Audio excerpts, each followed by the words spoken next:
So Bitcoin represents a revolution of the commons. It's a revolution of publishing, actually. What the internet did was it allowed existence to emerge without a stable spatial referent. But the problem was that it lacked a vital property in nature. Economics is made necessary by nature because everything has to have a stable spatial referent in order for it to exist, in order for us to interact with it. But what the internet did was it allowed the proliferation of data such that you and I can both engage in an asynchronous appreciation of Nyan Cat for 24 hours, let's say. Okay, and the problem is because it didn't capture this property of scarcity, it became necessary, particularly in the late 2000s with the banking crisis, for somebody to come up with digital scarcity or virtual scarcity. And that was Satoshi Nakamoto in his white paper. He crowned what he called a single history that everyone could agree on, or as Gadamer, the 20th century philosopher, would say, that consensus is that which cannot be overthrown, even in the presence of misunderstanding. So we need to create, you must be familiar with the Norman Rockwell painting, right? Freedom from Fear. Sure, Norman Rockwell, classic American kind of painter. He made a painting called Freedom from Fear, where, you know, these parents, they're tucking their children to sleep at night, but the father is holding a newspaper in his hand. He's checking the state of affairs of the world whilst his children sleep. The fact is we can't be up all the time. We do not know what's going on behind closed doors. And so we needed an autopoietic system that could run even in our absence, such that when we wake up in the morning, we can return to what's known as the Bitcoin blockchain and trust that whilst we were away, it operated as expected.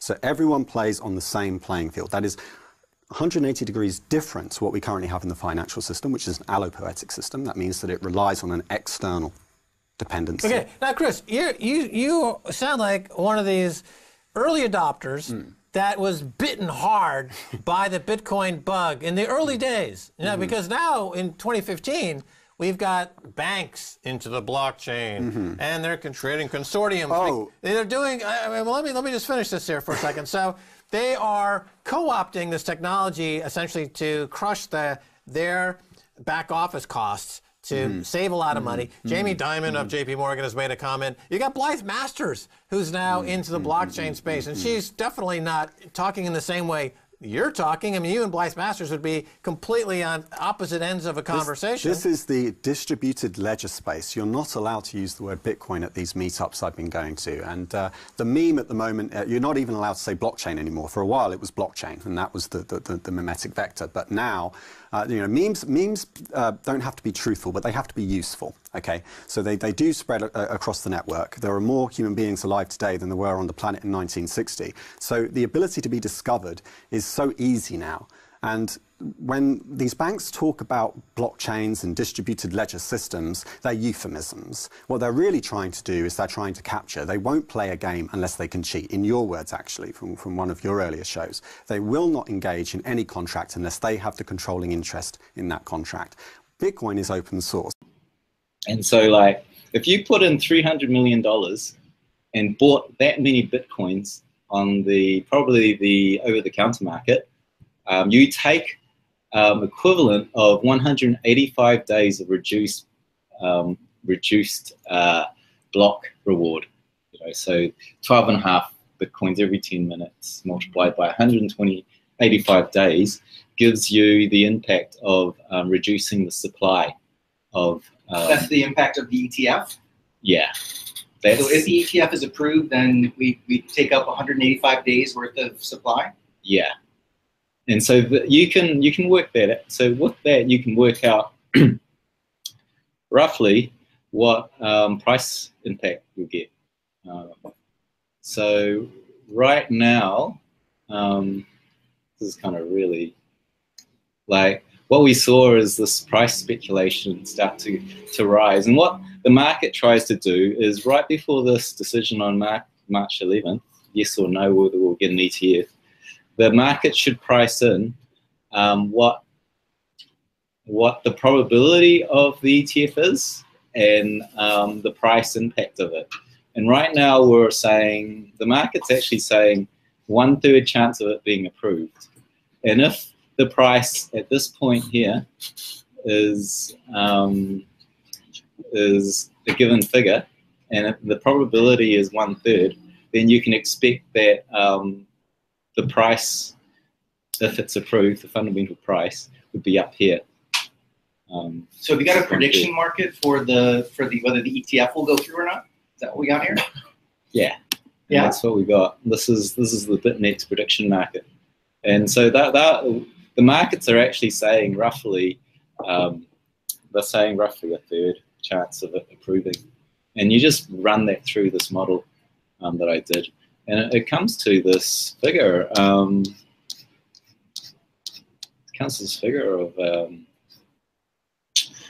if you say 300 million is going to be injected in the first week, which was a report by an analyst a few months ago, you can say maybe $500,000 or $1 billion will get invested over the successive months.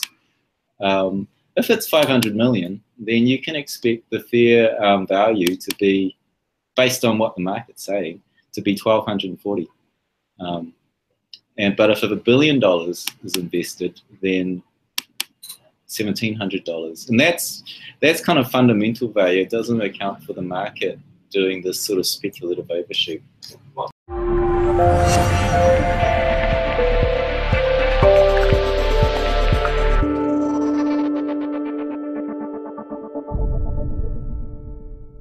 I call this talk streaming money, and if you're watching Bitcoin from the outside, if you're engaged in Bitcoin but don't have the time to spend to watch every new technical innovation that is being created with Bitcoin, it's hard to see what's happening behind the scenes. And what's happening behind the scenes is a lot of very interesting work.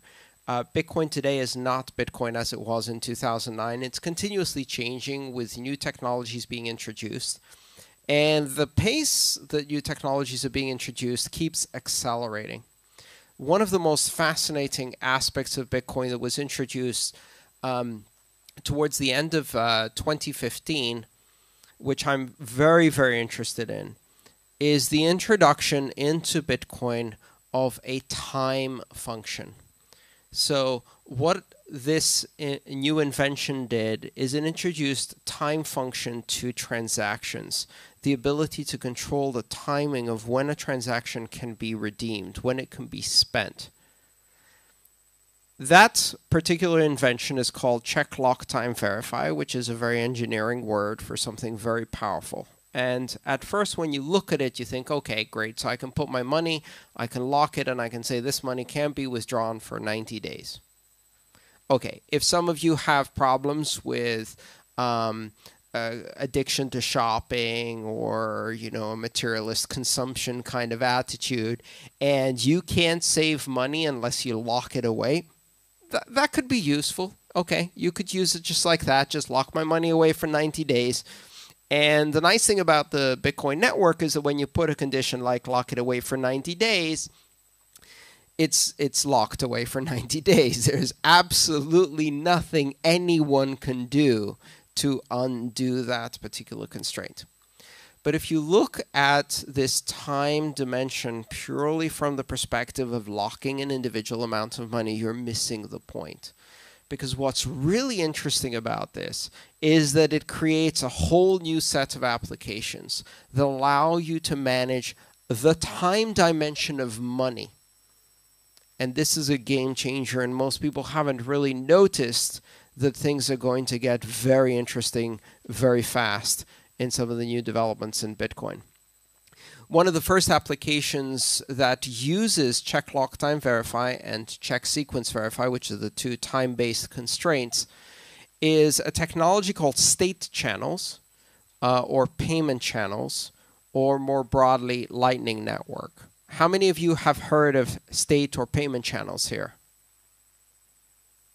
Okay, so that was about 15 or 20 hands. How many of you have heard of Lightning Network? Okay. Great. That was about 75% of the audience. And how many of you understand Lightning Network? We got a lot of this, myself included. Okay, very complex technology. So what I want to do is briefly describe this technology and then give you a perspective on something much, much deeper that can happen with this technology. So bidirectional payment channels allow you to do transactions between two parties that are not recorded directly on the Bitcoin blockchain, but essentially mean exchanging promises that have a time dimension, and then setting up this bidirectional payment channel where I say, okay, I'm going to put 10 euros away to communicate with this, let's say it's a bartender at a bar, right? So I'm going to put 10 euros in a multi-sig account, and then we're going to set up a payment channel between us, and we're going to say, okay, I buy one drink, that's, let's say, €1. It's a very cheap drink. And so now I'm going to sign a transaction that says of those 10 euros that we have in a multi-sig together, I'm going to give €1 to you and 9 euros back to me. Now hold on to that transaction because I'm not done drinking. Great. 5 minutes later, I say, that was a lovely drink. I want another one. I'm going to make a new transaction. This one is going to cancel the previous transaction, which we still haven't broadcast, and it's going to say, well, now I'm going to give you 2 euros out of the 10, and I'm going to get a refund of 8. Now hold on to that transaction. It invalidates the previous one. The bartender, if they want to submit it, they get their 2 euros. But when they do that, I also get my 8 euros change. So I'm happy, they're happy. We can both walk away from this transaction anytime we like. And we now have transferred this money, but none of it's yet on the blockchain. Now this is a really, really good night, so I'm going to have another drink. And now I sign a new transaction that says I'm going to give you 3 euros, you give me 7 back. And we keep going back and forth like this until eventually I say, okay, I want to close my tab.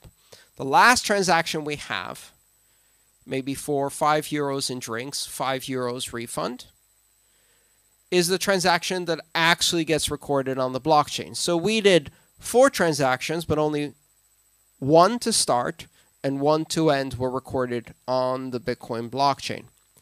And that's really interesting because in the process of doing that, I could create as many transactions as I wanted, and I could make these as small as I wanted because we're not paying a fee for them. We're only paying a fee for the final balance.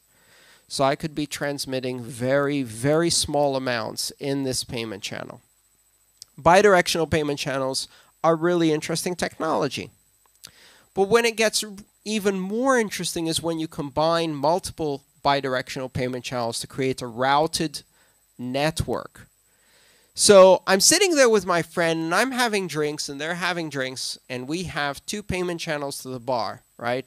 And right now I owe 5 euros to the bar and my friend owes maybe 6 euros to the bar. And we decide to play a game of pool. And so I start a game of pool with my friend and we place a bet. And we say whoever wins, it's 5 euros. We're going to place this side bet on our game of pool. So we start playing pool. Great. And I lose because I suck at pool, right? so I lose badly. My friend might also be a hustler in pool and hiding this, so I lose very badly. Okay, so now I owe my friend 5 euros. Well, I could pay directly and start a new payment channel with my friend, but here's what I could do. I could go to the bar and say, he owes you 5, or let's say he owes you 6, and I owe you 5. How about you change it so that he only owes you 1, and I owe you 10? Great, so now we've got 2 payment channels. I close mine, paying extra to the bartender, and he closes and signs another transaction to pay less for my friend. Essentially, I've paid my friend, but without having any direct connection with them, right? Now, take that and imagine connecting tens of thousands of payment channels together on a network that is routed where I can basically go out and discover the network and say, that guy, I want to give him 1/10 of a Bitcoin. Now, I'm not connected to that guy, but he's connected to that guy. That guy's connected to this guy's connected to that guy, and I am connected to that guy. So I will give you 1 euro, but only if you give it to him, who only if it gives it to him, only if he gives it to my final destination. And when the euro arrives at the final destination, you get paid, which then means they get paid, which means they get paid, which means they get paid, which means I paid them. Right? And that's Lightning Network in a nutshell, right? Lightning Network is just a series of Bitcoin transactions that we exchange among each other. And here's where it gets funky. Because the really interesting thing about this is that the speed at which I can process these transactions that are fully formed Bitcoin transactions guaranteed by the Bitcoin network. Any one of the parties can walk away at any time. We don't have to trust each other. We can take the last transaction, which is the most valid one. We can submit it to the network and close all the channels anytime we want. So we always have Bitcoin acting as a judge to ensure that all of our transactions we've exchanged are secure. But now we can do them as fast as we can process elliptic curve signatures, as fast as we can process transmitting these payment transactions. And how fast is that? Milliseconds. And we can do them for amounts that are as small as 1 Satoshi. So now I can transmit Satoshis in milliseconds across a network of tens of thousands of participants that are all connected at a layer above Bitcoin. Stop there for a second. Take some questions.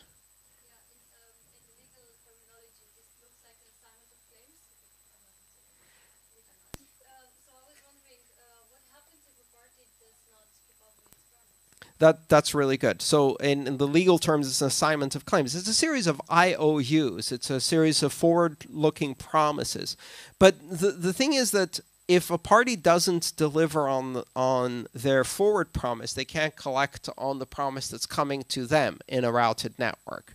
So you extend these promises out to your final destination. They provide the unlocking code that rolls it back so that everybody gets paid. So you don't have to trust anybody in between.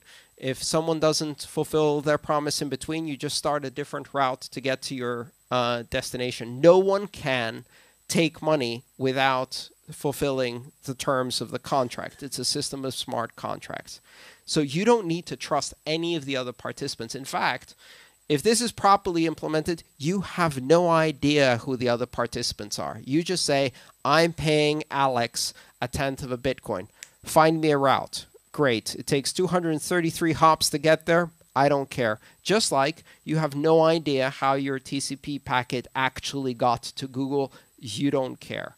And it's the same system. In fact, it's better because the first implementation of Lightning Network that we're building is based on onion routing like Tor. So every connection is encrypted, which means that when you receive a Lightning Network promise, you have no idea if the person sending it to you is the person who started the transaction or it's someone who's just reeling it from someone else.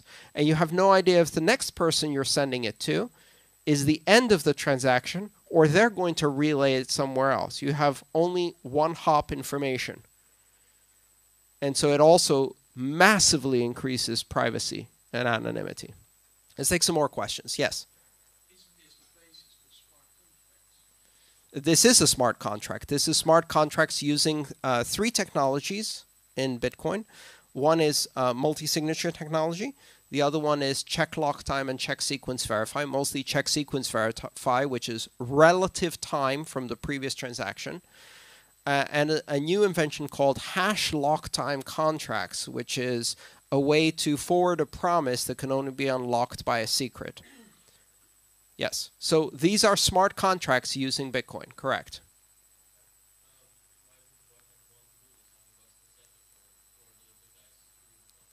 Why would an intermediary want to do this? For a number of reasons. One of the reasons they would want to do this is because using this also involves participating in the network, so you just do it because you want to use the Lightning Network. Another reason you want to do it is because you can collect a fee. So part of the option there is to make very, very small fees payable to intermediaries if you want. And you could then select the route that gives you the lowest fees or the route that gives you the lowest latency, and you can use a whole marketplace of services to implement that.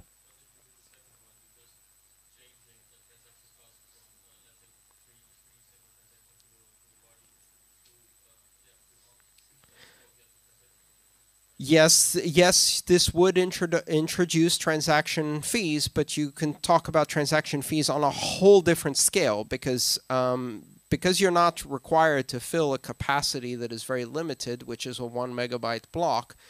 The fees that are likely to be used for something like a Lightning Hub are going to go close to the marginal cost of delivering that service, which is tiny.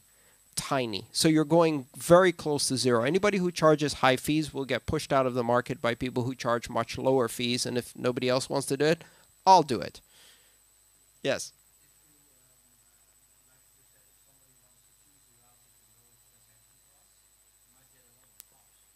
Yes.